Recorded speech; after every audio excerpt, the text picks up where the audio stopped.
Il se prépare quelque chose contre toute l'Afrique, chers Africains, très très urgent. Je vous explique. Alors, chers Africains, dans cette vidéo, je vais vous donner les 5 raisons à cause desquelles, malgré que les 3 pays de l'AES sont devenus plus forts grâce à leur union, les terreaux continuent d'exister, de subsister, de persister et de commettre leurs exactions sur les terres de l'AES.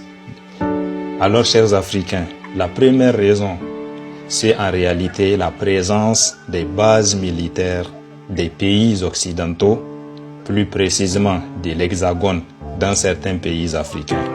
Car aujourd'hui, tout est clair, tout le monde connaît la vérité. Exactement. Et la vérité est qu'aujourd'hui, nous savons que ces bases militaires étrangères ne sont pas sur nos terres pour les missions officielles pour lesquelles on dit qu'elles sont là. Mais nous savons tous qu'en réalité, ces bases militaires sont là pour maintenir les pays africains sous la domination de ceux qui les avaient fait tout ce que vous savez dans le passé. Et parmi ces bases, chers Africains, les plus importantes sont les bases du Sénégal, les bases de la Côte d'Ivoire, les bases du Gabon et les bases du Tchad qui sont récemment fermées. Et après ces bases officiellement connues, il y a des bases dites bases semi-secrètes, notamment qu'on peut retrouver au Cameroun, au Togo, au Bénin, peut-être en Guinée-Conakry et même peut-être au Nigeria. Et comme je vous l'avais dit, nous savons tous que ces bases sont là pour armer, financer, accompagner, recruter des terreaux qu'ils vont tous envoyer dans les pays qui sont en train de lutter pour la récupération de leur souveraineté. La deuxième raison, chers Africains, ce sont les pays voisins des pays de l'AES qui sont gouvernés par des dirigeants déterminés à travailler pour l'ennemi extérieur, pour l'ennemi de l'Afrique et faire tomber les 3 pays de l'AES juste parce que ceux qui gouvernent ces pays veulent continuer de rester au pouvoir. Car comme vous le savez, la démocratie n'est qu'illusoire. En réalité, tant que tu travailles bien pour l'Hexagone, tu resteras au pouvoir aussi longtemps que tu veux, comme Paul Biya au Cameroun ou Faure Gnassingbé au Togo. En réalité, ce n'est pas une question de démocratie, c'est juste une question d'intérêt économique.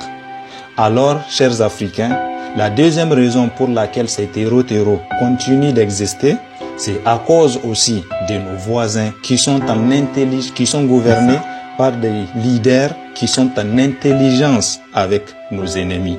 Parce que ces pays voisins ont des accords militaires avec l'Hexagone et ces accords militaires servent effectivement à ce que ces pays voisins permettent à ce que les militaires de l'Hexagone, les militaires occidentaux puissent venir sur ces terres et former, armer, financer des terreaux pour aller soumettre sous leur domination tout pays africain qui tente de se battre pour sa liberté, pour sa souveraineté et pour son indépendance. Je vous parle plus précisément des pays comme la Côte d'Ivoire, des pays comme le Bénin et des pays comme le Nigeria. Et à ces 3 pays, j'ajoute aussi 2 pays maghrébiens, dont la Mauritanie et l'Algérie.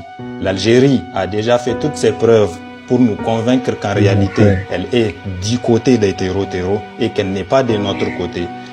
Et je vous rappelle l'événement du zigouillage du drone à Kinsi, malien.